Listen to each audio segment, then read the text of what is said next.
Welcome back, everyone, to Movie Night, the night where we talk about movies. Today we have a very special guest, J-Man. You probably recognize him from a few things, such as... Your nightmares. Mostly. Yeah, your nightmares, your dreams, mainly your nightmares. And Bigfoot's Ghost. He plays Jeff in Bigfoot's Ghost. You're both high and dumb. Can we get to the clear? Oh, so you're saying he's peaceful. You're siding with Barry. Hell no. So you're siding with me. Hell no. What? Whose your side are you on, boy? I'd rather be on Bigfoot's side at this point. And he also plays Ned, the Magic Man. Yes. In the movie SIMP, which you can watch right now on our YouTube channel. Something seems a wee bit off. Have you been drinking? It's 9 in the morning, officer. That doesn't answer my question, does it? No, I have not. I don't even drink.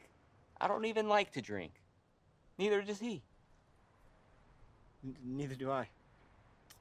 Don't like the smell. Or the taste, or the way I feel afterwards. 507,000 views. Nice. So, Let's get it to 1 million. cheers to that. Let's get it to 1 million. Movie night, baby, hey ho, and I guess what I do, oh, movie night on YouTube. Hey ho, and I guess what I do, oh, movie night on YouTube. Ooh, babe. Movie night, baby. Movie night, baby. Movie night, baby. Movie night, baby. Movie. We're talking about Anaconda 2025, and we'll get into 1997 as well. Oh, yes. This Anaconda is the 2025 version with Jack Black and Paul Rudd.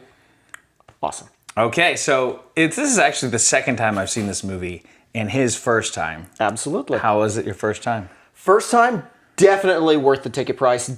Definitely was a great, fun film to watch. Yeah, it was. You know, the first time I saw it, I was blown away with how hilarious it was, because I was expecting a fun, silly movie, but I wasn't expecting it to be this fun and this silly, because it feels like they don't make these type of movies anymore. They really don't, and that's kind of a sad thing. A lot of movies that are marketed toward being a fun film is usually a fun family film, so a lot of the hilarious laughs are taken out of it, mostly to be a lot more kid-friendly.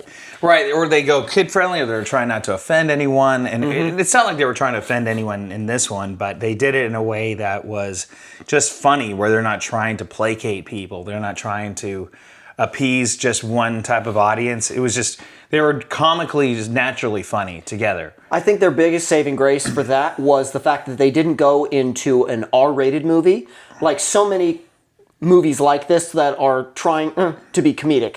They go into that hard R, and they start playing into more swearing, partial nudity, drug paraphernalia, stuff like that.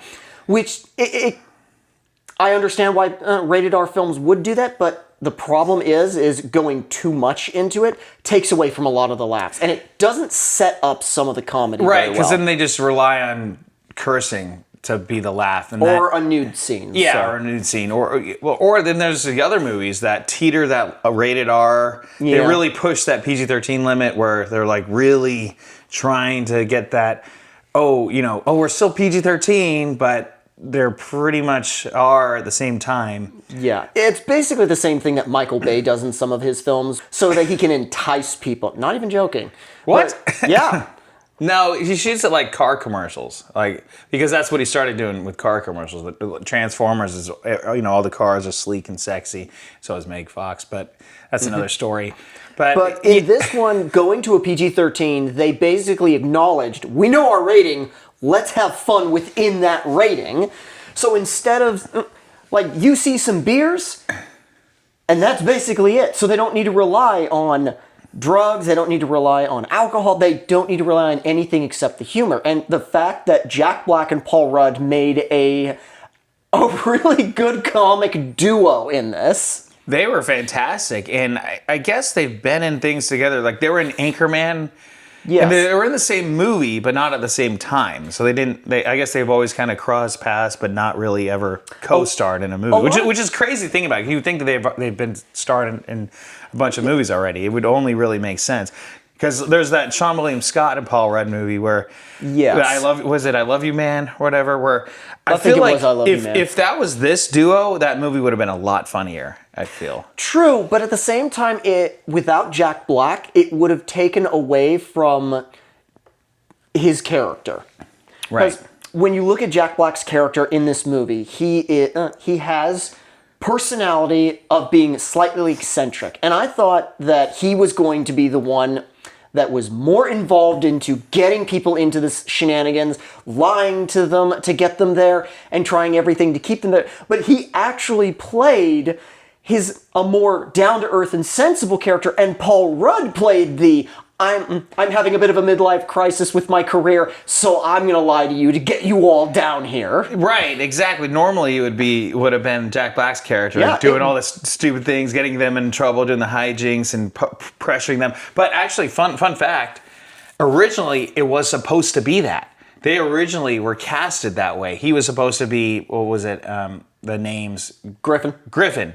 Yeah, Jack Black was supposed to be Griff. And Paul then Rudd was supposed to be Doug? Paul Rudd was supposed to be Doug. Oh, interesting. But I guess they were talking to each other.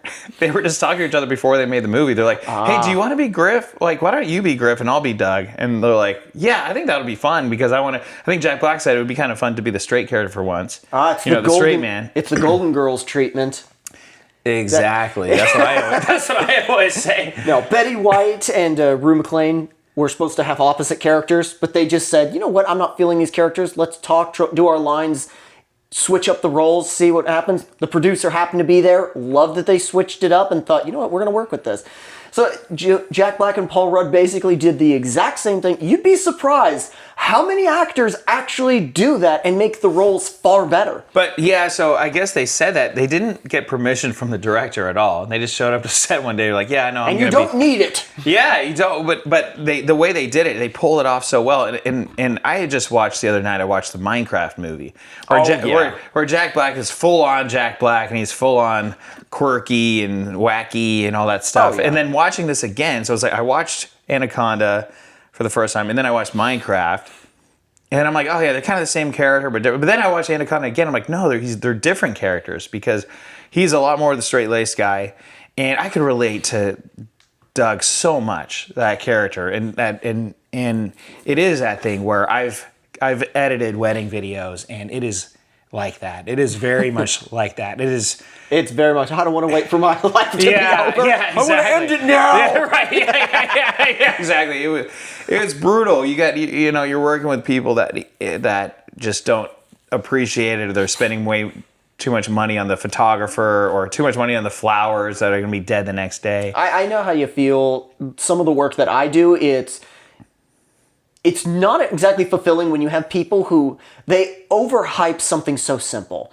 And they're putting way too much money and enthusiasm into something that is just extremely average. Well, and then a lot of times the video guy gets screwed over because they're spending all this money on the flowers, on the location. It's important, but if you're going to spend $10,000 on flowers, but $500 on a video, like the video lasts forever. The flowers do not, right? You're right. That's 100% true. And a lot of people that don't see that value, you're dealing with that, and that is so soul sucking. And so he's at the average life, the B+ life, which I would give it a C- life that he was I living. actually think that's what plays best into Jack Black's character is he is that we all remember him from Tenacious D, his metal band. We remember him from a lot of other films where he is like, Jack Black. He's high energy, very exuberant, and a very flamboyant and out there personality. But to see him in the role of Doug, where he's actually quite subdued, it's like seeing Robin Williams play the Shrink in Good Will Hunting. Because you would remember Robin Williams, the genie from Aladdin, and all these fun and kid-friendly characters, and then you see him in a very subdued, it's like, what do they know about you being an orphan? Have they ever sat and seen what's like? And you're just like so enthralled with the character, not because he's wacky and zany, but because he's trying something different, but he's bringing a level of personality from just how subdued he is. And Jack Black in this, he still has those moments of, what are we doing here?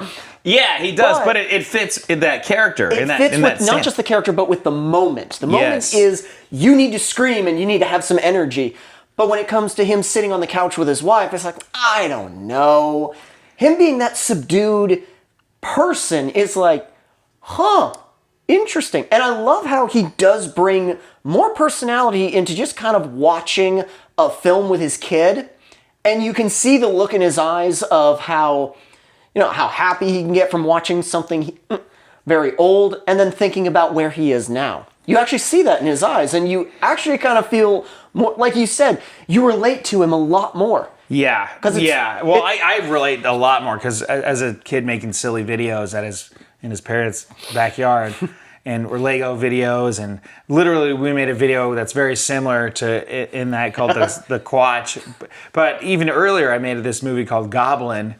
And it was our friends, we had a ghillie suit and we had a creepy goblin mask. We went camping in the woods and we found there were Girl Scouts like skipping along the trail all happy. And I'm like, Brian, my friend Brian, who was in the ghillie suit and the goblins, I'm like, sit on that stump right there and don't move. And then we all hid behind the tree and we're like waiting, we're hearing the Girl Scouts go across and they're like, what's that big fuzzy thing? Is that a bear?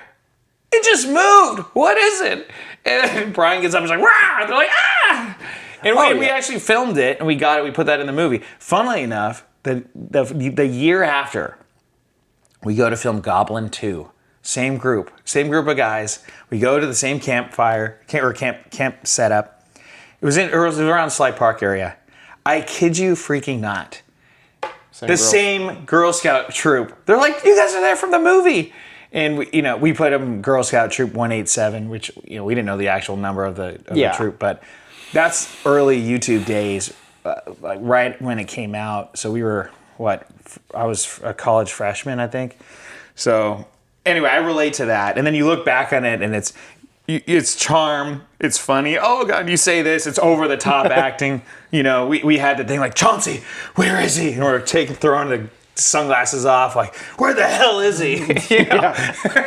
Trying to get these one-liners, which I love that they were going for those one-liners. Oh yeah, and a lot of fun films have quotable lines, have some interesting one-liners in there, and that's something I love the charm of that. And to see Anaconda with Paul Rudd and Jack Black throwing one-liners in there, and it just harkened back to a lot of old silly films. But not just that.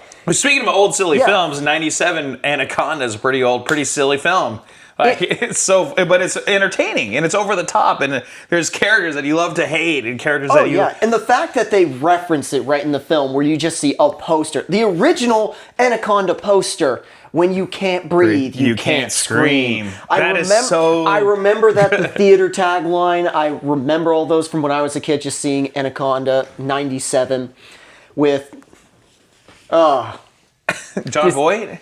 It's not just him. J-Lo, Eric Stoltz. Yeah, just everyone. Ice Cube. They actually did get quite an interesting cast with that movie.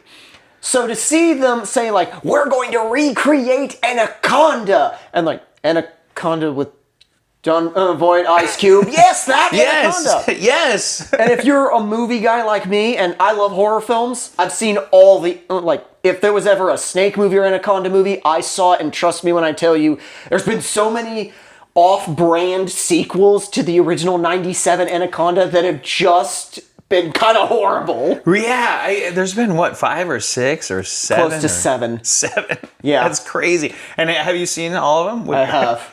Have you really? I'm never. So you're telling me about Anaconda Orchid? What's that about? What's that one about? So, in the early 2000s, they wanted to recreate the Anaconda movie, but instead of calling it Anaconda or The Anaconda, like, Jack Black at least had the decency to put the. Yeah, right. Which makes it a completely separate film from Anaconda, and it gets around licensing rights. Right, because Anaconda is just the name of a snake, right? Exactly. It's just, yeah.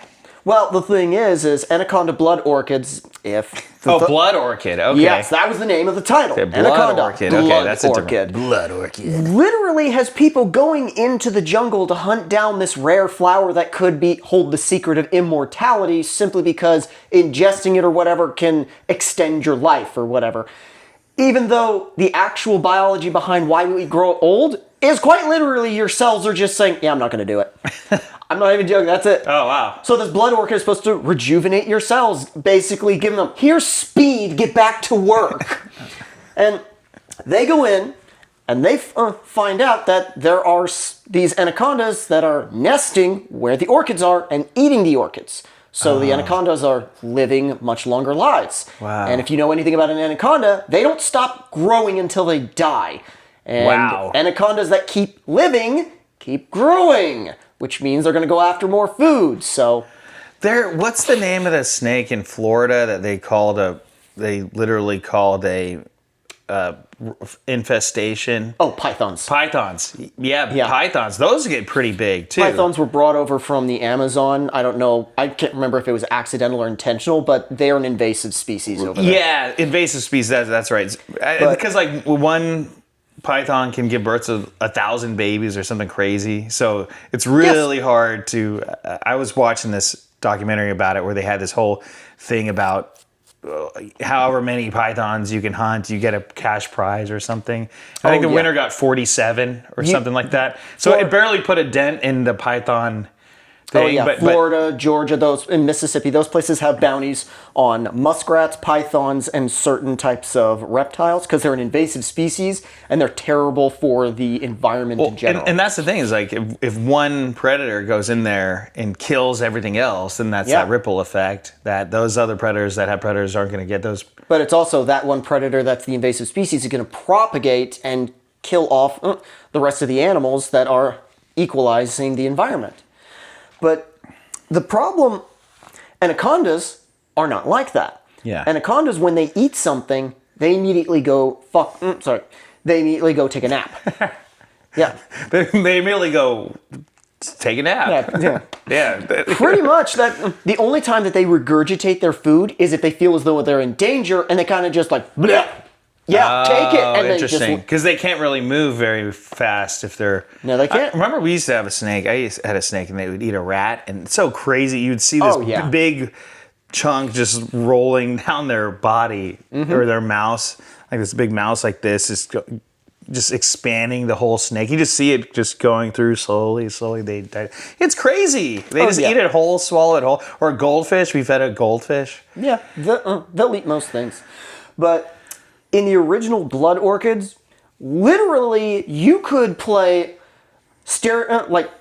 movie bingo with this and okay, he's the villain. Yeah, I got him on the bingo card. Like bad villain with a bad accent. In the right? first check, B51. The movie is an hour and a half long. In the first 15 minutes, you can literally spot everything that's going to happen. Let me guess. The anacondas are nesting or eating the orchids. Okay, we got that one. That guy's the villain. Yeah, definitely got him. Those two are going to fall in love. Okay. Oh, look, a spider that paralyzes you when it bites you. I can't see how this will come back later. Oh, speaking of spiders, in this one, there's a funny spider scene. One tarantula. This is actually... This is hilarious. I don't know why.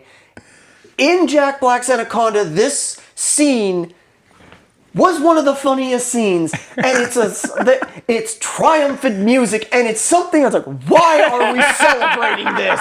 And I cannot help but get so enthused. It's like, yes, you pee. It's like, why are we doing this? So we'll go first half without spoilers, and we'll go second half into spoilers. Get into that. How about that? So we got the guys. They want to, Griff's got the rights to the movie Anaconda. He's like, guys, I got the rights. Doug, you got to make this movie.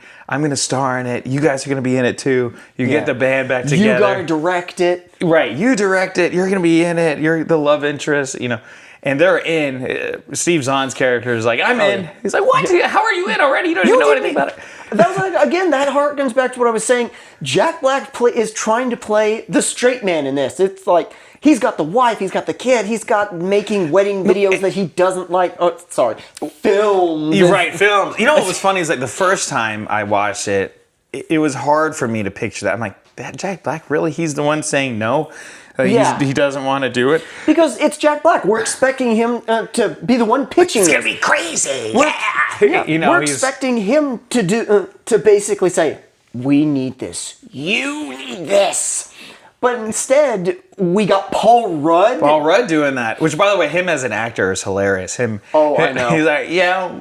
What was his line? Yeah, He's like, you know, I was thinking. I think I suspect. Just doing a British accent. Yeah, he was like trying to mimic the Doctor with a real British accent. Oh my God! Yeah, I think he has. In the very beginning, Paul Rudd is just I would almost say he's a B-listed actor because he's just D-list, yeah, very little small bit part guys. It's so funny because it pokes fun of itself. It pokes fun of the whole LA scene because there's people that they get one line. They're like, oh, how should I say this line? The berries are ripe. These pretzels are making me thirsty. Yeah, right. Yeah, these pretzels are making me thirsty. These pretzels are making me thirsty. I don't think anyone who's been a starting actor or a starving actor, they know what this is like. Yeah. They've been there. It's like you just get the part, you're so excited, and you kind of get in your own head thinking, how should I say this? These pretzels are making me thirsty. I can't see how I had so many. And it's like, yeah, you're kind of getting in your own way, but at the same time, it's like, dude, just say it like just say the damn line. Yeah, just say it how you normally say it. And but I think everyone has done that with some of their first roles. It's like, well, how do you want me to say it? Or like, they say like, the line. or they're thinking like, how do I say this so I can stand out?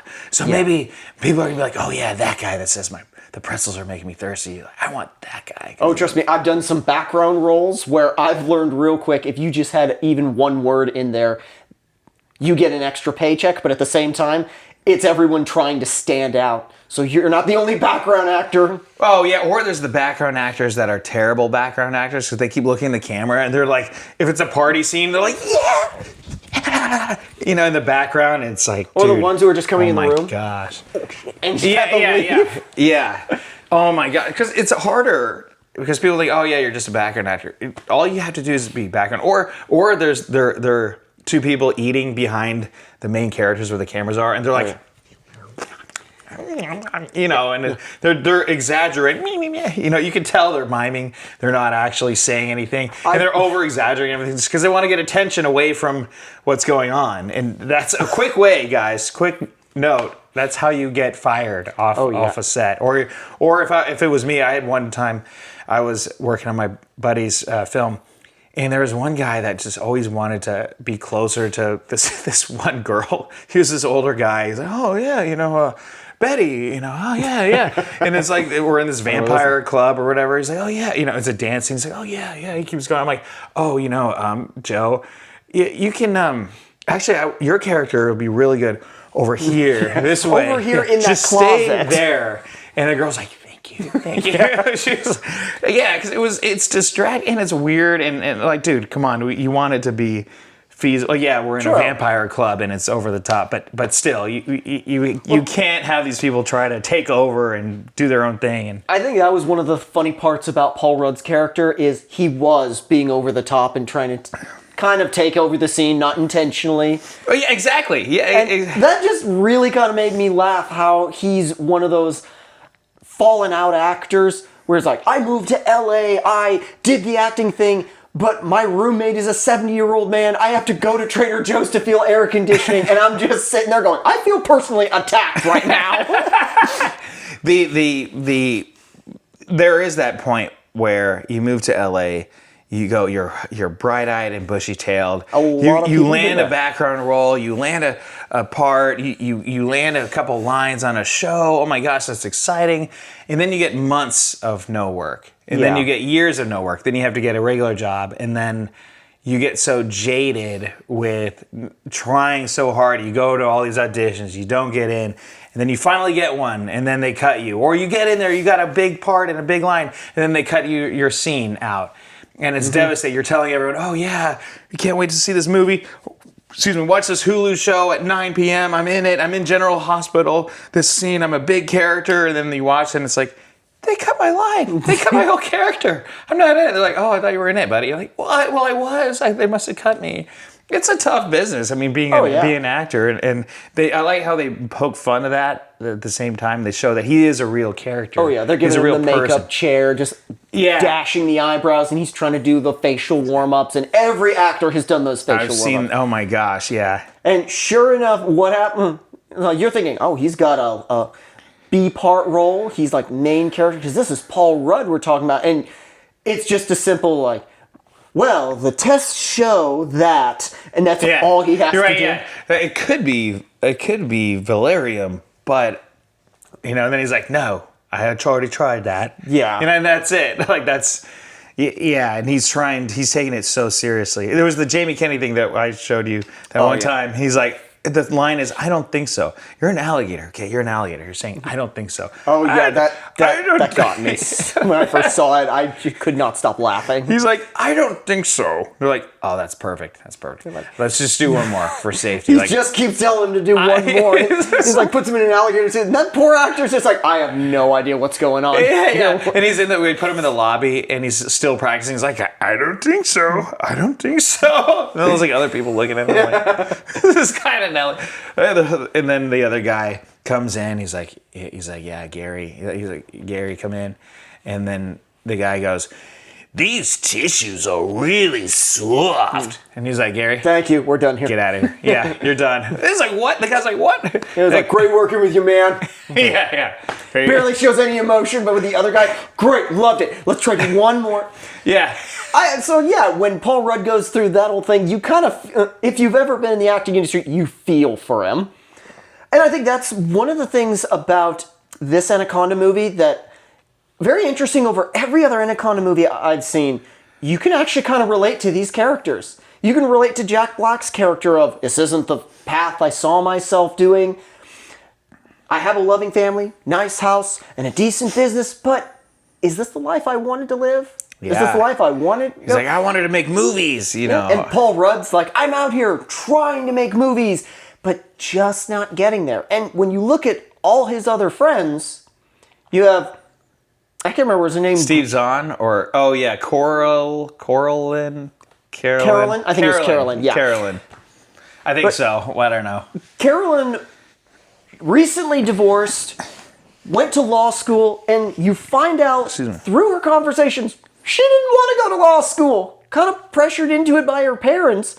And we don't dive too deep into that, which I do like. Which was fine, because I thought she was kind of the least interesting character. I mean, she was good. She actually played her role really well. Yes. And I thought it was perfect, because they're all in that. They're in their 50s. It's kind of, when you're in your 50s, you kind of feel like you're past that time where you should be going after it. Even though you should never give up on your dreams out there, no matter how old you are. Colonel Sanders was what, 64 or something like that? Well, remember, Colonel Sanders was 66 years old when he made a franchise of Recipe. Sauron from Lord of the Rings was 5,500 years old before he created the One Ring. And Lord Cthulhu saw galaxies and suns flicker out and flicker into existence and die into nothingness before he conquered Earth. It's never too late to fulfill your dreams. Said it. Couldn't have said it better myself. Yep. You're brilliant. Yeah. And that is something I liked about this movie, is this was people who society would say you're past your prime, stay in your lane, but we're like, no, let's try. And Paul Rudd's just like, you know what, guys? Or Griffin, his character, is like, you know what, guys? Let's try and do this. We've always wanted to do this. Let's do it. Kenny's like, I'm on board. Kenny, you only heard two things. On board? Yeah, we're making a movie. You're going to the Amazon? Yeah, I'm on board. I got to admit, Kenny was the comic relief throughout the whole thing, and yet he didn't feel like comic relief. No, he felt like he was that character. Like he was. Yeah. That's the thing about movies like this, where I was worried about it going in. Is it going to be trying so hard? Is it trying too hard that... Because if they're trying really hard to be funny, it becomes not very funny, or they're trying to make it, they fall off a bridge, and then they're like, oh, I just fell off a bridge. Can you believe that? It's like, okay. let's look at how the beginning of the movie opens. It opens with two people in a car talking to each other in Portuguese, like, we need to go out there. No, we need to stay here. He's like, I'm gonna go out there. I'm gonna do it. And the girl in the car, she leaves. She gets on a motorcycle, goes down, and there's an action scene. More people talking in Portuguese, people pointing guns. She gets into a boat, takes off. Two guys get into a boat, and one gets grabbed by the Anaconda, and they're not even hiding this thing. Like, minute one, in the first 1997 Anaconda movie, we only saw this thing through a POV. Yeah. Up until the first third of the movie ended, then you got to see this creature. Well, yeah. Well, what was interesting, the very beginning, because I rewatched it the other night, because I had to rewatch the 97 one. And it's Danny Trejo in a hut, and he's terrified. And it's a young Danny Trejo, which he was still older back then. But he had a fresh face and everything. And he's terrified. You know, he's really terrified. It's pouring rain. He's in the Amazon, and he's scared. And he goes up to the top of a pole. He's being chased by somebody. He never show it. And then he takes a gun and which I forgot all about that part. Oh, I didn't. It set the tone for the whole film. Yeah, because this guy's so scared of the snake, he'd rather just, But with this film, the first thing you see is action and the Anaconda eating someone. Yeah. Just wrapping him up in the water, and the other guy's trying to grab him, but he can't do anything. And then it immediately goes to Jack Black talking about his idea for a film. Yeah. And I just kind of love, this is where the quirkiness of Jack Black starts, and you think, I know his character. It's a full moon. It's a full moon, a creature that's not human, and the music. Dun, dun, dun, dun, dun, dun, dun, dun, dun, dun, dun. And I love how he actually goes through the music. And you're hearing the actual music too, and he's hitting it note for note. Oh, yeah. He's on I don't know who your sound guy was or your editor, but both of them have impeccable timing on this film. And that was one thing, if you to call this film anything, it was perfect timing. Yes. And of course he's pitching a wedding video. Yeah. And it's like, well, that's a really nice video, but now what we're thinking for our wedding announcement. Yeah. I think it kind of made me laugh, like, I'm sorry, what are we doing? It was funny when that one video you made where they jumped at each other and can't we just do that? And you can see the inhale that he gave was that level of like, I can't tell you how many times people have pitched an idea to me, and I've just been, no, don't kill them. You need their money. Yeah, totally. Yeah. And you could feel that level of frustration coming off him. Or even your friend says, I got an idea for you. Okay, if this is like the paintball air balloon idea, no, but I'm willing to hear you out. Yeah. It is that thing, and you see that he can't have any real creative freedom in the wedding video world, because that is soul suck. I tried it for a minute and a half, and it was not.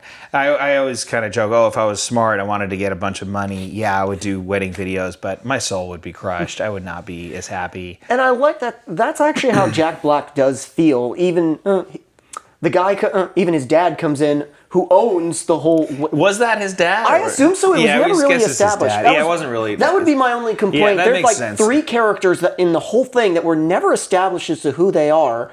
Right. And one was Jack Black's boss or dad, but it made sense that if it was his dad, that he would be, this one day, this will all be yours. The only other people that were never established were a handful of friends in Jack Black's birthday party when he comes home. And I love the conversation that he has with his wife. They're just talking, they're just after work, he's coming home with his wife, and they're just talking about what they want to do tonight. And he wants to watch a film. And it ends right before everyone jumps out because it's his birthday surprise. He's just talking about, how about we just watch the horror film where the lady falls off the cliff? Oh, yeah. How about this? No. Like, why don't we watch that nature documentary where the woman climbs Mount Everest? Like, you mean the one where the free solo climber? You mean the one where she falls off and dies? He's like, yes. Well, yeah. Well, okay, how about this? We'll watch the one where he's diving and the Maldives. You mean the one where he's diving and then he drowns? It's like, okay, how about we just pop in some gummies and zone? Yeah, it's zone out, and then it's like, surprise.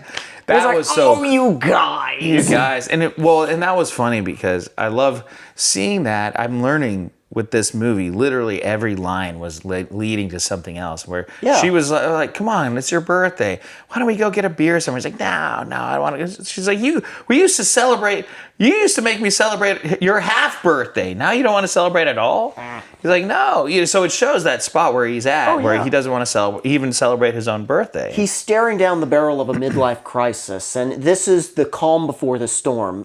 So his wife is trying to get him to get out of the house, go do something exciting for even a little bit, because she can see that he's sort of hitting a low tide right now. And of course, here comes his best friend. "I bought the rights to Anaconda, the 1997 Anaconda." I will get to that. Like, yeah, I know we'll where you're get to that going. later. I'll get to that. But he's like, "What?" He's like, "Well, yeah, some Japanese guy." Some Japanese guy wrote a book about it. Then he died. No, he didn't. But then he died. He wrote a book about it. Then he died. Right. And then I met his wife, Right, and she and was a big fan of mine because I was in SWAT for 5 episodes. 4 episodes. 4 episodes. Right. Yeah. So It's like she we'll get loved into those 4 episodes and just. Well, but the thing is like you get that because we've had, I mean, in my little budding career, I've had people send me. I've had one lady send me $300 for the alcohol one time, but she was a fan of rideshare, so there's people out there where it's like, okay, if someone's a fan, or there's the unbearable weight of massive talent starring Nicolas Cage here, which ironically it's the same writer director who directed this movie, Anaconda. Yeah, I noticed that. So that's what I liked about it. And that movie's about a super fan of Nicolas Cage who flies him out. Oh yeah, who just happened to be he was the face of a cartel. Only his brother was the cartel and using him as a scapegoat. And I just love the golden guns stand. Oh yeah, that was so my awesome. golden guns. You mean my golden guns? Those are my golden guns. Yeah, Like, I don't want to shoot you. I don't want to shoot you either. Yeah. But that film was also a fun film. And that kind of goes to what we're originally talking about here. There's just not a lot of fun films anymore, and this film was absolutely a fun film. It was fun, it's lighthearted, it's sentimental, it has heart. You care for the characters. You actually really care for the characters. It's not just a throwaway movie where they're trying to do some slapstick type humor and get a cash grab.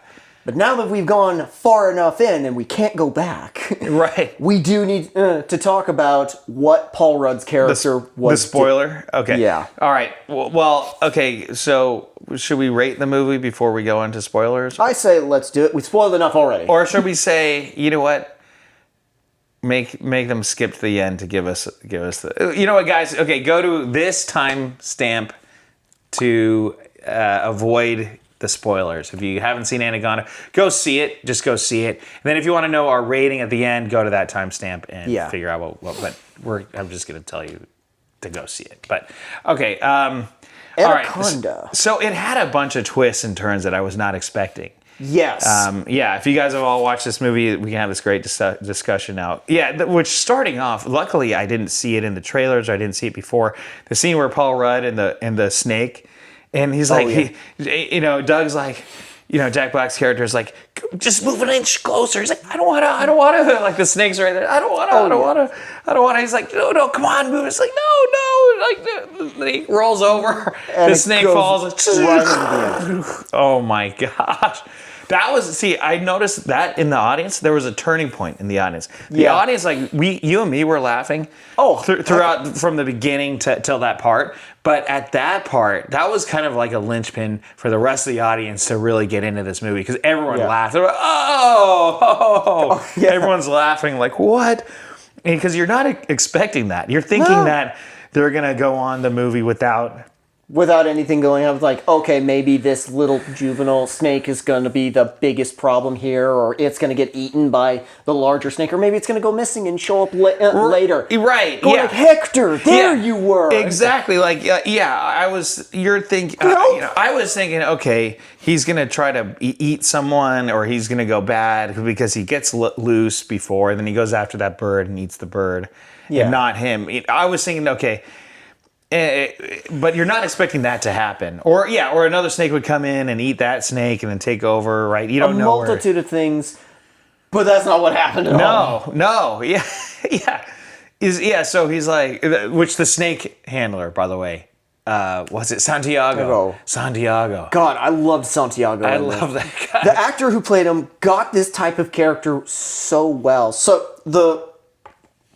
this movie, which I have never seen him in anything else, but he was brilliant. He went toe to toe with all the characters. Well, the story of this movie is Paul Rudd, Jack Black, and a few of their friends, down and out, having a bit of a midlife crisis. Paul Rudd comes with an idea to redo the Anaconda movie. Jack Black takes some convincing, so off they go to the Amazon, and their first introduction is to Santiago. And Santiago is their snake handler. The snake handler. And he is one of the most cracktastic characters next to Kenny, who is supposed to be their token comic relief. And Kenny is clearly an alcoholic. Because throughout the whole thing, he's like, I am Buffalo sober. Buffalo sober. Like, what is Buffalo sober? He's like, well, I don't drink except for beer and wine and some light liquors. But not all the liquors. But most of the liquors. Yes. And you can like, see the look Buffalo on Jack sober. Black's face where he's like, yeah, wait, what? Buffalo sober? I'm Buffalo sober. So, of course, Santiago, when they first meet him, is like they get out of their taxi, they're getting ready, and there's something like, well, I was learning a thing or two about anacondas on the plane ride here, and they will literally squeeze you and gobble you up whole. Yeah, and here comes Santiago. No introduction. He just appears out of the crowd like, that's not all they do. They will squeeze you until your eyes pop out. It happened to my grandma. She wasn't a good person. Still sad though. Yeah.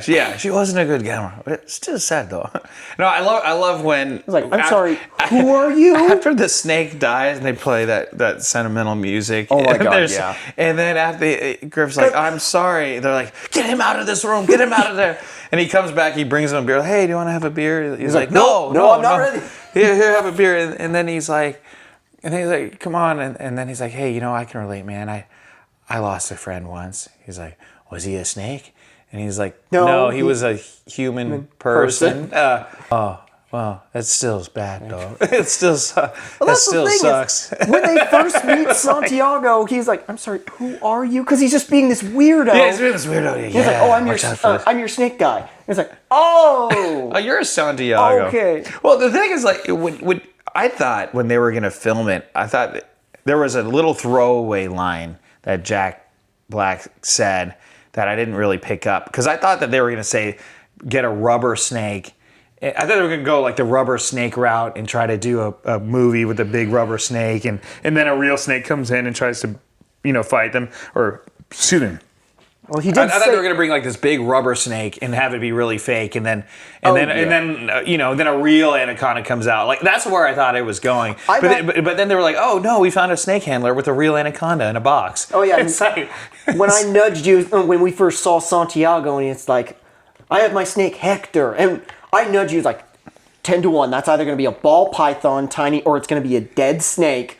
Or just some puppet. See, I thought it was going to be a rubber snake or something that looks like or that's like a not garter a snake. That's clearly a fake thing, or like a tiny little garter snake. Yeah, or, no, that's a deadly anaconda. Look at it. It could kill you. It's like really a rattler. You're going to see him like, just use camera angles, movie magic. It can look a lot bigger. But no, even though his snake was CG, it was still a large anaconda, and I'm sitting there going, okay, that's actually a really good-sized anaconda. They can use this for this movie. That's not bad. Yeah, and he's trained, and he's... Actually, that was the thing that surprised me, is Paul Rudd's character just, like, gets freaked out because it gets out of its cage, eats a bird right in front of him. They're like, how could this have happened? He's very calm. He's very well-behaved. He's friendly. And then Paul Rudd's got to act with it, literally holding the snake inches from its face, like, this is movie magic, getting closer. And that's such a director thing to do. Just get closer, come on, just get, like, it's easy for him to say. He's not the one with the snake in front of his face. Like, just get closer. And we both know there's no actual snake. It's CG, or at the very least, it's a green screen puppet that they're CGing a snake over. Yeah, or they might have used a rubber head for that. I don't know what they did, but it looked pretty real at some point. But if you saw a real snake behaving like that, a real anaconda, Yeah. you would not. Paul Rudd's character Griffin was freaking out. Yes. That would agitate a snake and it would immediately bite you or try and get away. No, this thing is just like, hey dude, what's going on? You doing okay? Right. I see you freaking out. He was chill. Yeah. Oh, yeah. That was actually one of the most well-behaved, like, whoever Santiago is, he is the snake master. The snake master, the snake handler. He's like, no. And I love how he's like, this guy's the best. Like, no, I'm the best. I'm the best. Yeah. He says it in such a low key, like, yeah, I'm the and best. everyone's kind of like, do we want to point the elephant in the room that this guy is bat crap crazy? and even the audience is like, oh yeah, he's crazy. But she's like, well, his best friend's a snake. Well, what else do you expect? You know. But when you see how the snake behaves, you're just like, holy crap! This guy's actually tamed this thing. The first time I saw it, there were like a couple little girls and their mom in the audience, and after that scene, the girl goes, "Oh, that's sad." She's like, "Oh, that's sad." Yeah, because Paul Rudd freaking out, and he's like, "Get in there! I can't do it!" Throws the snake overboard, can't do it. and the engine gets it. It's just chopped up. And even I'm going, "Oh my god!" And Santiago. Quiet, no sound, I love just music. I love that the music, like the bamboo. You know, it's a pan flute, actually. The pan flute. But the pan flute. I want to learn how to play that. It That'd be fun. actually was a heart-wrenching scene. I'm like, oh my god, you made me feel for a CG snake. Yeah. And sure, if they're having like a funeral. Oh, I love that when the you had the guys in the walkie-talkie that were watching them. It's like, what's going on now? I don't know. I think they're having some sort of snake funeral. They would have said like Mirta Cobra. Mirta Cobra? What? It's like some sort of snake funeral. Snake funeral? Yeah, Cobra. This is weird. I love these guys are just like, I have no idea what we're watching, but you told me to watch them. And sure enough, what happens to that guy in the boat who's watching him? He gets eaten by the anaconda. Which, it's actually something interesting is they didn't need to hide the snake. They just kept it going. And that's one of the problems with a lot of films these days. The trailers give away 90% of who the villain is, who the monster is, blah, blah, blah. But this film said, look, we know, you all know what you're coming here to see. We're not going to hide this. Instead, let's have some fun with it. Yeah, and by God, they did it. It was funny because when I saw the trailer maybe a month or two ago. Yeah. And I'm like, oh, okay, it looks pretty silly. It could be fun. Kind of a funny idea. I didn't realize they give away the biggest twist, which was Jack Black with the boar on his head. Yes. And running away. So you see that he's alive. Right, so I luckily I had already forgotten about that part. So when I watched it again, I'd forgotten and spaced out because I'm like, there's no way. There was that part where it's like, man, I'm kind of jealous of you. You never went in. Oh yeah. Then it's like, oh my god. They think he's gone, only to find him later. So yeah, the rest of the film was actually pretty good as they get into the boat, they film each other doing their silly, sappy scenes. And I'm like, you know what, guys? I've seen C-rated movies, Australian like zombie kangaroo films that were greenlit. I'm not even joking. That was an actual film, whatever. But actual greenlit, and people like, oh, we love this, and the acting's pretty good. And I'm watching Paul Rudd's character just having this romantic moment. I'm like, huh. That's actually better than those C-rated movies I saw there. And some of those movies, like Frankenfish and Boar, those are actually kind of fun movies. Okay. Silly, campy horror films, but they're fun. And that's the thing about this genre is you can have a lot of fun with it. It's a big snake movie, and the movies that take themselves so seriously, and okay, it's a movie about a giant snake eating you, or a zombie, or there's those. I saw the 28 Years Later movie, and it took itself so seriously. Well, those aren't zombies. It's a rage virus. They're not undead. Yeah, right. I'm sorry. It's a rage virus, guys. It's a rage. Well, I gotta blow my nose for a second. Sorry. Okay. We'll edit it in post. Yeah.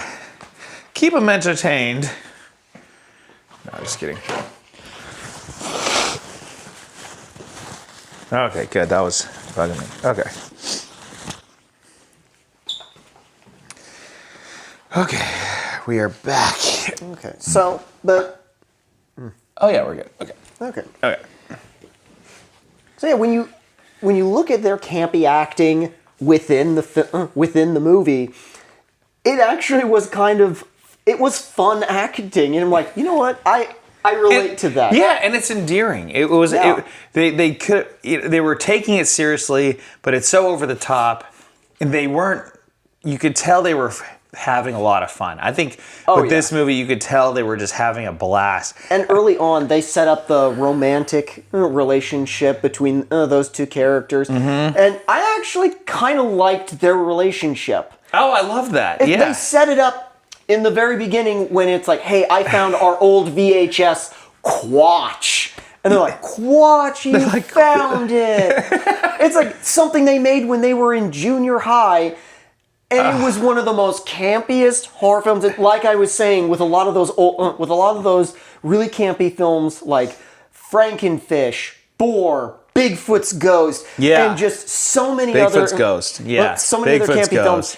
Piranha, Bigfoot's Ghost. Piranha 3D. 3D, Bigfoot's Ghost. It has a lot of campy acting in it, but at the same time, you watch these kids, and it just harkens to that, like, sometimes you just want to watch it to be they're watching it to be entertained, but what I love is the dialogue they said. Oh where it's my gosh. Remember when we showed this to our entire 6th grade class? Yeah, remember when Mrs. Harkin had us edit out all the swear words, even though we pitched it as a hard R. And I'm like, 6th graders pitched a hard R. We were watching a lot of Scorsese, you know? Oh yeah, and sure enough, it's like, it's like Morse code. It was like, beep you. Yeah, beep you beeping beepers. Like, what the? I love the part where, like, the woman, you know, he saves the day. The little kid just pulls up the BB gun, and Jack Black's character as a kid goes, we're gonna die! And I'm like, if I saw my friend, if I'm pinned in the house by a Bigfoot, and my friend pulls out a gun, my first reaction is, yep, we're all gonna die, because this guy's got the gun! Right. It immediately made me laugh. And what did he say? He goes, not on my watch. Not on my watch, man. Shoots. Yeah, shoots. And I love that. Other kid in a campy Bigfoot costume. Yeah, CG explosion. With a huge head. Its head is a massive. It's like a massive. And they were kids. They worked with what they had. But yeah, I love the ingenuity. And then the girl's like, he's like, whatever he says, and she's like, kiss me, damn it. And then he's like, you know. Oh yeah. Yeah, babe. Whatever it was. It was so. Yeah, they set up that romantic thing with them being kids, growing up together. Yeah. And after she got out of a hard divorce and she's taking some vacation time, he comes back into his life. They do that one scene where it's like, can we do that scene again where they're about to kiss, but they don't? And he's like, oh yeah, can we just do one more? And it's like Jack Black's like, no, I think we got it. And even she's like, no, I think we need to do one more.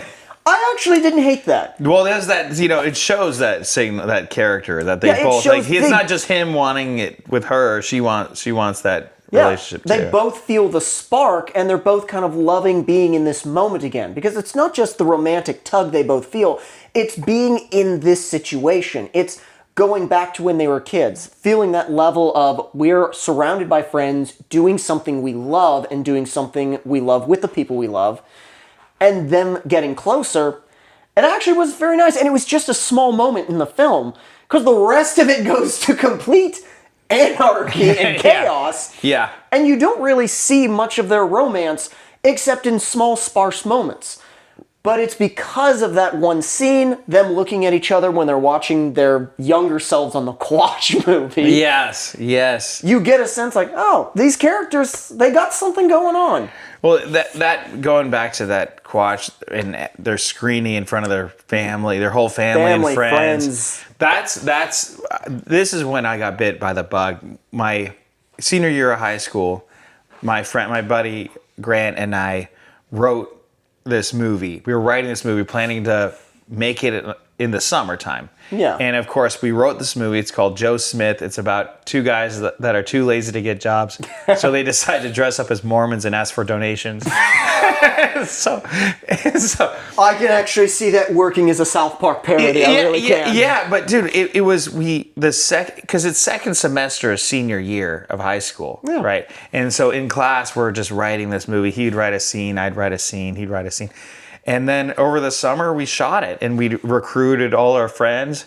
So we recruited people. We can get them for a day. If you try to get a friend, they're like, okay, we've been here for an hour. How long is this going to take? I'm like, dude, it's going to take all day. Have you ever been on a film set? No. Oh, my friend Michael was like, he couldn't bear it. You know, he was the boom mic guy one day. But we recruited so many different people, people's parents, people's friends, the neighborhood and everything. The last day, we were cutting it frantically, putting it together and everything. And we invited everyone for the premiere at my parents' house in the game room. And there was about 45 people in the game room between our friends, family, and everything. And I'm frantically trying to burn the DVD. For whatever reason, the DVD wasn't burning. It was taking forever to burn. Or we had to put it in two parts for whatever reason because it wasn't fitting on one Technology DVD. back then was very weird. Yeah, so we had to delay everyone. So what we did was I had all these other DVDs of our old movies that we had made, from the beginning all the way up to the latest one. So it actually ended up working out because people saw a little bit of progression of like the first one's really bad, the next one's a little bit less bad, the next one's a little bit less bad, and then it led up to this, and it turned out we had to split it up in two parts, the latest Joe Smith movie, and we screened it, and everyone loved it. We got a lot of laughs, and from that point, I'm like, oh my gosh, that is the bug right there. Once you get bitten by that, it's getting that reaction from an audience. And we look back on it and laugh. And yeah, it's terrible. Yeah, it's amateur. But it looked, by the time we got to that point, it was 1,000 times better than the first version we saw. Oh, yeah. And when you look at that in this movie, you kind of have that feeling of like, I know exactly where they're coming from. And a lot of people have made videos when they're a kid. They look back and they go, oh, that's so cringy. Why did I do that? But with Jack Black's character, he's not wondering like, oh, look, why did I do it? He's looking back with this level of hope in his eyes, and it carries him to keep doing the Anaconda movie, which that actually was a good reference to the first Anaconda movie. And most people aren't going to get that. Mm-hmm. But every single time when Jack Black's character came across like, holy crap, the snake got killed. What are we going to do? We're going to try and reshoot and do something. Someone just got eaten. Let's go. Hey let's guys, call it. I just thought of something about like how to change the script. He's trying to convince himself to keep going because he doesn't want to leave empty-handed. And yet in the first Anaconda, the 1997, you've got Nolan just trying to convince this group of people, help me capture a snake. Yes, some of you may die, but that's a sacrifice I'm willing to make. And he keeps convincing them bit by bit. It's like, well, if you want to get out of here and get to your tribe, you need to help me get this snake. Well, now that your friend died helping me get that snake, you need to get out of here, and I can help, but you have to get through the snake. Well, now that your friend, blah, blah, blah, it just keeps, like, there's always that one more thing to get you influenced. Yeah. And for Jack Black, he's trying to convince himself, but you can see as shit gets real. Mm-hmm. The snake is just eating a few people. Everyone's like, no, we need to go. They're still on that level of, you know what? I also don't want to leave empty-handed. This could be my last shot. Right, it's like we came out all the way to the Amazon. People died. We got into all this crap. We can't go back now. I mean, you're so far there. You're already there. Mm-hmm. They're spending the money. They're spending the girls' money. And they're not going to go back. Because once you leave, you know you're never going to come back. And it's never going to be the same. And you don't. I also love that in the beginning where they're talking about how, well, what's the budget for this movie? Well, taking into lights, cameras, effects, everything. Our budget is $2.5 million. They go and it's like, your loan with all of your combined credit and collateral puts you at a loan for $9,000. Yeah. Okay, rounding our new budget. Yeah. And I'm like, there's been so many. I've talked with so many directors and worked on quite a few sets where you will be amazed at the budget they originally thought they were going to get, and then allocating to a different budget. Well, yeah, it's always interesting. A lot of people think they can shoot the next Blair Witch or Paranormal Activity, where they do the opposite, where they think they can shoot it for 7,000, and then it ends up being 17,000, or it ends up being 25,000. Well, right? the thing is those type of films, they did something that wasn't being done before, which was usually the found footage or adapting found footage. Because with Blair Witch, it started the whole found footage, the POV of we get to see what they're seeing. Mm-hmm. With Paranormal Activity, it was going for the found footage on security cameras, stationary cameras that just keep flicking between each one. Yeah.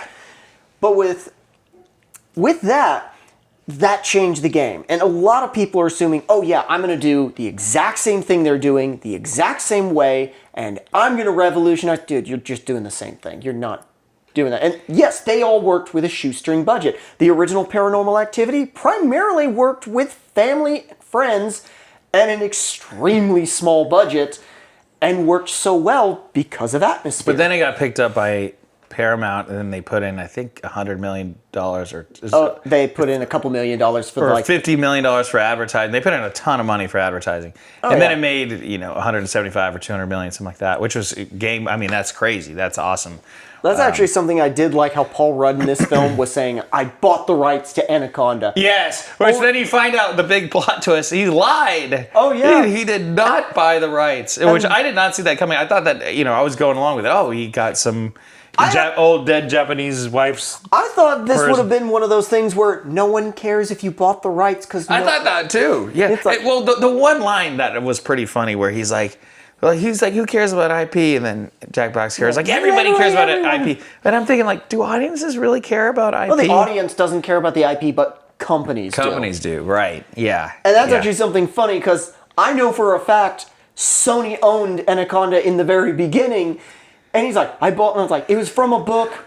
Debatable. Yeah, it's like by some old Japanese old Japanese guy, but he's dead now. And I'm just sitting there going, okay, maybe that's this world. Yeah, you kind of figured out. Well, he's like, well, it was a fan. This lady, his wife's, like, the widow, is a she fan. was. Which I actually went with it because I'm like, okay, you know what? Maybe he got lucky, and maybe he just got the rights to it, But it makes way more sense that he didn't get the rights to it. And then you see this other movie set huge boat. Oh, like That it's was like 3 boats, cast, crew, luxury, and you're just like, what?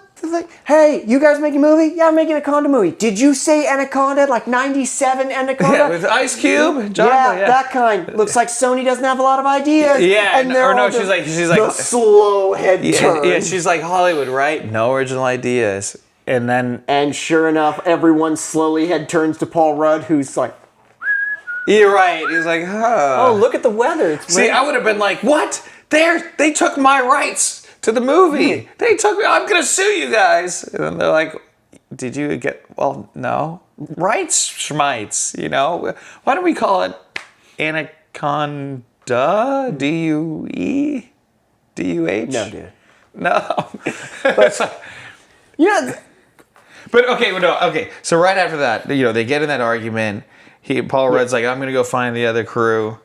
This is kind of my one gripe, the one kind of gripe about that movie, which is funny. It's not really a gripe, but Paul Rudd's character. There's that girl that they talked to saying that she said, "Oh, Hollywood, right? No original ideas." Yeah. She's on the shoreline, running up, help me, and he's like, he's in the boat, which is a motorboat, by the way, and he's like, oh yeah, I'm coming to help you, but he doesn't move at all. He doesn't try to go to shore. He doesn't come up to her at all. He just stays there. He's like, I'm coming. I'm gonna come. I'm on the way. Sure enough. And then she gets eaten. She gets eaten by the giant snake. She's like this, and it's like. And then he's like, oh crap. And then he's like, I know, because he's panicking, but he's going in circles. It's funny, because he wasn't even trying to go get her. He wasn't even trying. He was just sitting there. Because there was a long way, probably a football length field. What does he want? Her to swim to him? It's like, so that was kind of funny. I mean, it's funny thinking about it, that he's not even trying to get to her. I'm being chased by a giant snake. I'm going to try walking on water. Right, yeah. Yeah, exactly. Try to running on water like I'll this flap lizard. my arms. You don't know. You might get lucky. Okay, we're back.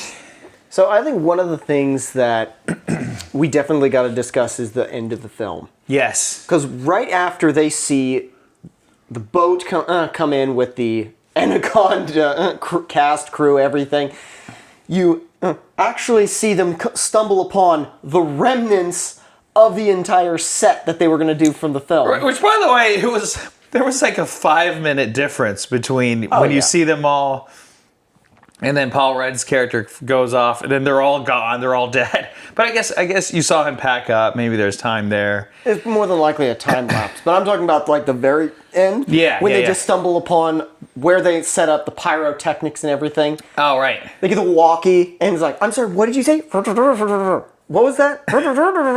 Like, what? Dark!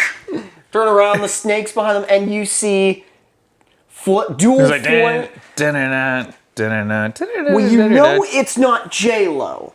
Right. It's being held in shadows. So you're thinking one of two Well, you things. know it's going to be a cameo. Yeah, it's either going to be John Voight, right? Which I thought it was going to be John Voight. Which would be hilarious. Just old man John Voight rocking with flares, shooting Anaconda. Saying, it's not my first time fighting a snake this size. You know what'd be funny is if he had the long ponytail from the first one and he still had the accent and still the smirk. Well, you guys, I told you. They're like, I thought you got killed in the first one. Like, they brought me back. And you're in character. I am method. I don't know. That could have been funny. Yeah, but you find out it's Ice Cube. Which, by the way, is a huge missed opportunity there. Where they should have had an Ice Cube song. Yes. Yeah, like they could have had Today Is a Good Day. They could have had... Don't get me wrong. Introducing him with Thunderstruck was a good... It was good, but... Was it Thunderstruck or Back in Black? It was... I swear it was Thunderstruck. It might have been Back in Black. I don't know. It was one of those two. But not having an Ice Cube song play as he's basically rocking dual flares and shooting the snake. But I know, because dude, they could have played so many different songs. They could have played an NWA song. They could have played any one of Ice Cube's songs. Missed opportunity. Chalk it up. But I guess maybe in their defense, they would have been like, well, it spoils the cameo reveal too soon. Maybe that's what it was. But I think it would have still been funny though, because if they played a gangster rap, Ice Cube song, and they're like, no, is that Ice Cube? It's got to be Ice Cube. And then it is Ice Cube. Oh my! It still would have had that good effect. It still would have had the big effect. What I love is how he's basically ushering them into a safe spot. And he's like, what about J-Lo? Well, I don't have to worry. She's from the streets. So she good like that. Oh no, she from the block, because it's Jenny. I'm still Jenny from the block. You used to have a little, now I have a lot. Oh yeah. Yeah. That's why she's like, she oh from the block. yeah. What about Eric? He's like, he's not from the block. He ain't from the block. I love that's all he says. He ain't from the block. He ain't from the block. All he says to basically say. So like he dead. He's gone. Eric Stoltz, who spends half the movie, 3/4 of the movie. Because he got a tracheotomy, remember? Yeah. Because I rewatched it, so it's still fresh in my mind. He spends 2/3 of the movie down and out. Yeah, he's down and out. Yeah, you see him at the very beginning, and he's down and out. And J-Lo's like, come on, baby, hang on. And then he comes in to save the day at the very end of the first one. And then passes out. By stabbing. Then he passes out. And the John Voight, by the way, okay, the ending, the ending of this one versus the 1997 one. Oh yeah, it was so interesting because they blow up the snake. They got the golf cart. They set up the scene, pyrotechnics, everything. Yeah, and he's like, Jack. He's like, go faster, and Jack Baxter's like, there's a governor on it. He's like, what the hell are you talking about, governor? He's like, it's a golf cart terms. It's golf cart terms. The governor that's limiting the speed on the golf cart. I've driven a few golf carts right there. Which, by the way, okay, a little bit gripe about this theater that we were at compared to the first theater that I went to for the first time. It seemed like when there was a song, everything was really high, like loud and nice and bass boom. But there was the center dialogue where it would get drowned out a lot of times, where you couldn't hear the center console speaker. They needed to turn that crap up, because the first time when I saw it, it was way louder and it was so submersive. But speaking of submersive, we watched it D-Box again. D-Box for the second time for me. I love D-Box. Like, D-Box is good. It is so much. Like, a movie like this is perfect for D-Box. I think the last D-Box film I saw, actually, was the first D-Box film I also saw was Jurassic Park Dominion. Oh, okay. Yeah, they were having it in the D box, and I'm just like, ooh, this feels. See, different. that's a movie like that, especially where you're There's like, some bass to it. yeah, there's bass to it. You know, you're not going to see a good movie. I mean, it's decent enough, but if you treat it like a theme park ride, it's a lot more fun. Yeah. You know, you sit in a D box. Okay, now it's rumbling An and explosion. shaking, and then you know, I still jumped at the parts, even though I knew the snake was going to come out. I still jumped yeah. at him because the whole seat shakes at the same time. Jump scare is an involuntary reaction, even when you know it's coming. It's like the screamers, like, okay, let's get through the puzzle. Yeah, And you then, know it's going to come. Yeah, you know it's going to be there. You know it's going to be there. Ah! Like, and it still gets you. Like, God. and you're like, oh no, it isn't there yet. Then it's like, wow.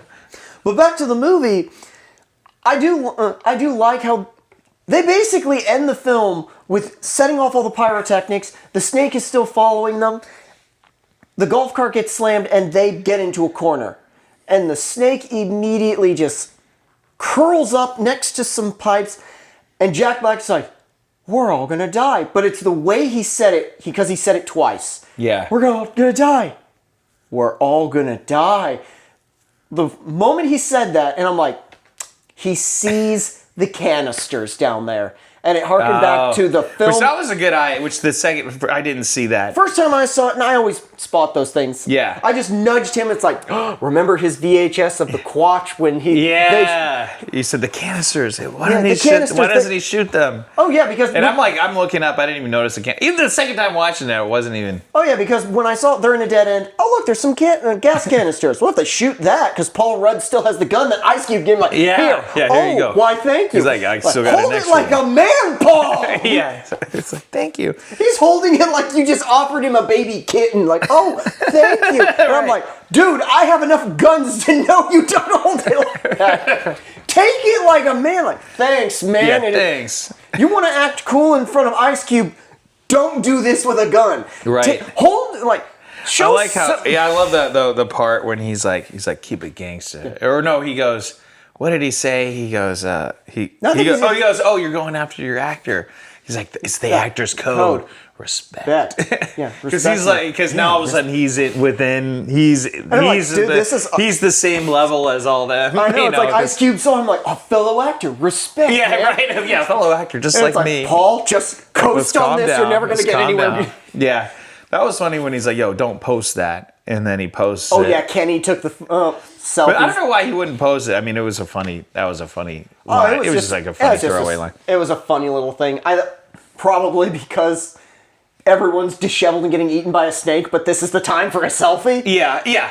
Well, okay, rewatching the first one, there were times where I'm like, this snake looks real. And I think they used a prop snake or a rubber snake a lot of the times. They used a puppet snake, yes. Yeah, but then there were other times where, okay, that snake looks nowhere near as good. The CGI, when they have the bigger scenes and it has to slither across. But at the very climax of the 97 one, that snake takes a beating. They're shooting it. They're setting it on fire. They set it on fire. There's a crazy part where the whole snake is on fire and it's going through the warehouse, like slithering. Oh, yeah. And it's still alive. And then it goes down into the water, you know, and it comes back up. They shoot it and then it goes down. And then there's that one last, like, you know, it goes again, and they shoot him one last time. Yeah. But this, they had a little bit of that with this new one, where it gets blown to smithereens, but it still has its head that fell, it's there. It's a funny little thing, because biologically, even when you sever a snake's head, its mouth can still move, and it's still trying to bite anything that moves. Well, yeah. But it does make me laugh how it's like, when they blow it up, it goes into pieces, and its head falls, and its head gets up on its own. Like, I know. Bullshit! Like, you what? do not have enough to, like, what are you bracing on? The stump? Right. Yeah, it was still, it was like just the head and this, and just going It up. is much head plus neck as much as going on an elbow, and I was like, and it's going up to that, and Jack Black just stabs it with a trophy his kid gave him. with his best director trophy that he dog. probably got visiting Hollywood, you know, at those little plastic trophy rooms. You can get those trophies. You can get best director, best actor, whatever, Oh, yeah. with your name on it, anyone's name on I like it. the joke they had on it, like this was one of those things where you knew, because his kid hands it to him and says, Which I have one of those, by the way. I'm gonna grab it just for the. Yeah, you have one. It says best director, the humble legend Tremain Hayhoe, Hayhoe Studios Bachelor Party. Oh yeah, 2. you can get these things to say anything. Yeah, But my friend Sean Valentino made that for the me. fact that It's Jack nice. Black stabs the snake in the skull with it, Yeah, and then just pulls and then he pulls it out.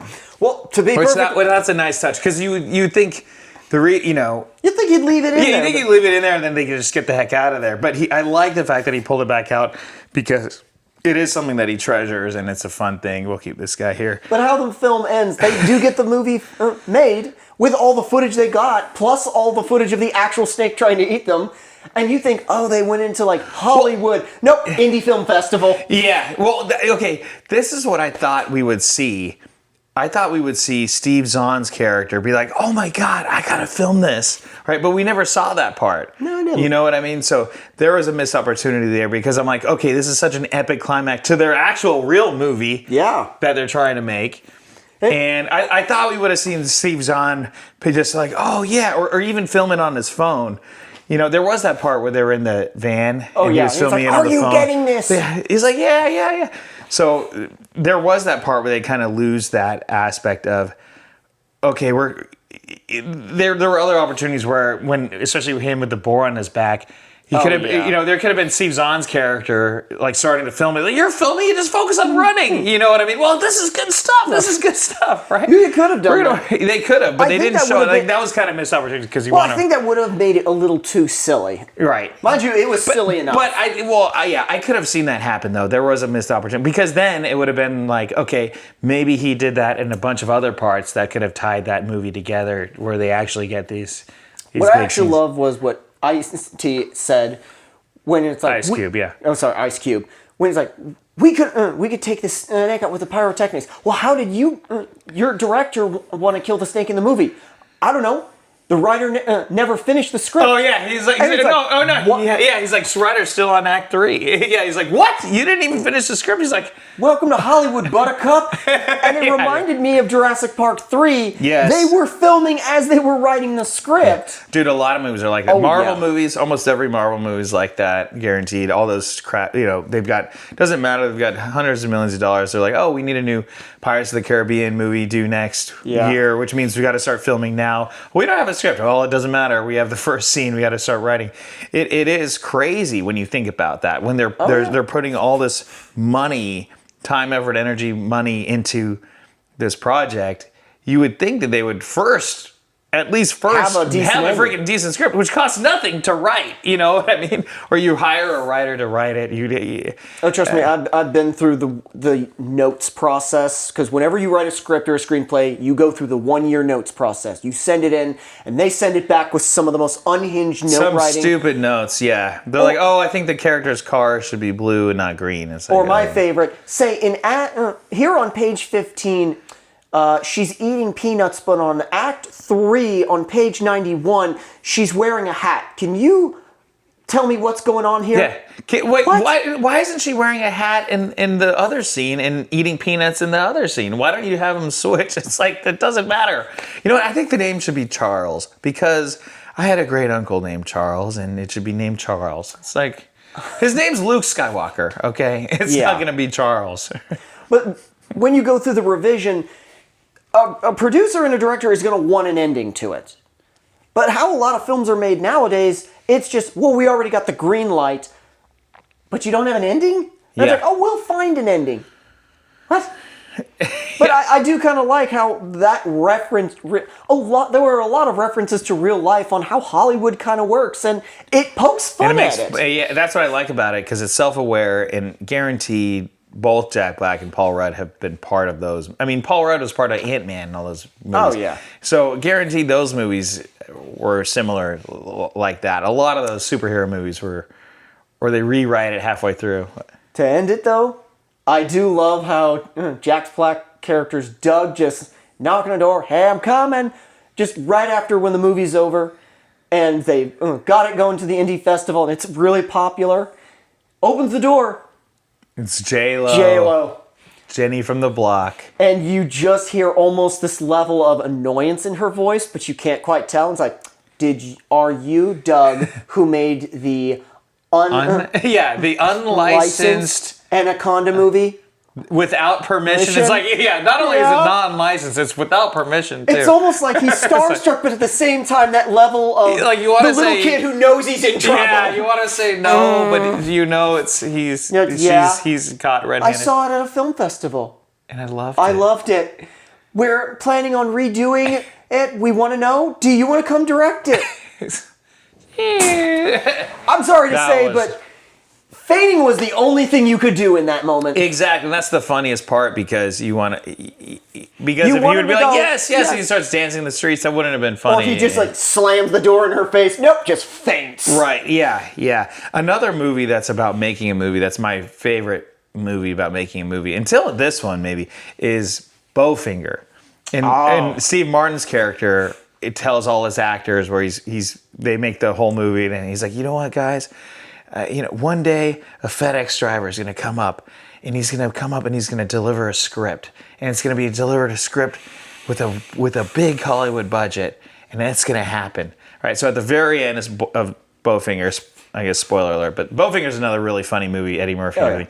But at the very end of that is very similar because right at the end you see a FedEx truck pull up and he brings this big script and he's like, oh, I've got a package for Bobby Bowfinger.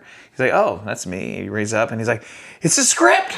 And then they cut to like Bobby Bowfinger directs Purse Ninjas 3, and then they show the clips of him directing and him and Kit Ramsey and all those stuff. And that was really funny. That's a funny stand-up. It's hard. There are many movies about making a movie, but it's hard to pull it off right. True. And they pull it off really well. I thought they did a fantastic job. I was really... They're probably like Jack Black and Paul Rudd are probably the two most likable characters in Hollywood. I don't really hear a lot of people that hate on them. Oh no, they're genuinely nice people. But I would not have imagined pairing them for a movie like this and having it work out so well. Because when you pair people that you don't normally work, now they have completely different comedy styles, but it worked so well with each other. But now when you think about it, it's like, okay, this is a no-brainer. How come they haven't done that before? And I guess they've been friends for 30 years now, or 25, 30 years. So I think stuff like that is palpable, where they, again, you could tell they're having a fun time filming this movie. Yeah. They're having a great time. They're having fun. And it's an absolute blast. So what would you rate Anaconda 2025? Well, if you were to give me out of 5 stars? Out of 5 stars. Out of 5 stars, you're looking at a 4.5 for me. 4.5. Fun movie, energetic. I love the comedy. The characters had some great chemistry. It was silly in all the right places. Definitely, I would recommend that people watch it. Yeah. I'm going to be a little bit more lenient on this one. I was going to think 4.5, but, I'm going to give it a solid 5. So, solid 5? Yeah, so it's solid, 4.75 between the two of us. Good recommendation, good movie to watch. Yes, great recommendation. Guys, go watch Anaconda. Watch it in D-Box if you can. Oh, yeah. It's still in theaters right now. It's doing fun. Well. It actually went up. I think it went up one from the first box office weekend to the second box office weekend. So it's held on strong. I think word of mouth is helping this movie because it went up against Avatar, and Avatar's still been number one. Avatar, Zootopia, all those movies. I think it's going to climb up a bit for a while, and I think it's got legs, this movie, because I think people are just now realizing how funny it is, and they're really... and it was a pretty packed theater. I mean, it was packed theater. We did go on $7 Tuesdays, which is a great day to come. If you ever have a discount at your theaters, definitely want to take it. Definitely go. And you definitely want to watch this one. Yes, and watch it again and again and again. I'm probably going to buy this one on Blu-ray, honestly. Oh, you gotta. Yeah. This is definitely one for the Blu-ray collection. Yeah, and watch Anaconda 1997 as well. It's still on Netflix, so that's a great watch with Jon Voight. He's like, I am a snake handler. I'm a snake expert. Anyway, guys, if you guys like this video, click that like button and subscribe for more. This is Movie Night. We put out a video every Monday, Wednesday, and Friday at 7 p.m. I'm Tremain. That's J-Man signing out.